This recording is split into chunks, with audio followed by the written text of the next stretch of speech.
সরকারকে অনেকটা হুঁশিয়ারি দিয়ে বিএনপির স্থায়ী কমিটির সদস্য আমির খসরু মাহমুদ চৌধুরী বলেছেন, ডিসেম্বরের মধ্যে নির্বাচন হলে দেশ সঠিক পথে থাকবে।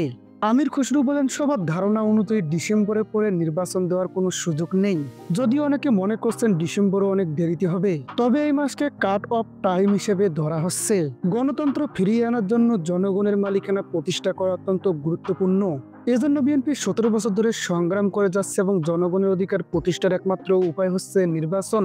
আমির খসরু বলেন, বৈঠকে বাংলাদেশের বর্তমান রাজনৈতিক, সামাজিক ও বৈদেশিক সম্পর্কের অবস্থা নিয়ে দীর্ঘ আলোচনা হয়েছে। বিশেষ করে নির্বাচনের বিষয়ে ঐক্যমত প্রতিষ্ঠার চেষ্টা ও নির্বাচন কমিশনের সংস্কারে আলোচনা করা হয়েছে।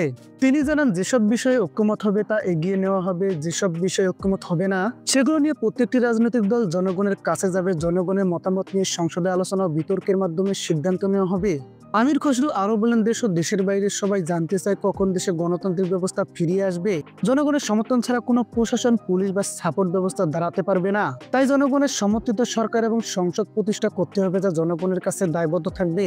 এটাই বর্তমানে অনেক সমস্যার সমাধানের একমাত্র পথ। ইইউ এর সঙ্গে বাংলাদেশের রপ্তানির বাণিজ্যের গুরুত্ব উল্লেখ করে আমির খসরু বলেন, ইইউ বাংলাদেশের নির্বাচনী প্রক্রিয়া অন্যান্য সংস্কারের ক্ষেত্রে সহযোগিতা করতে আগ্রহী।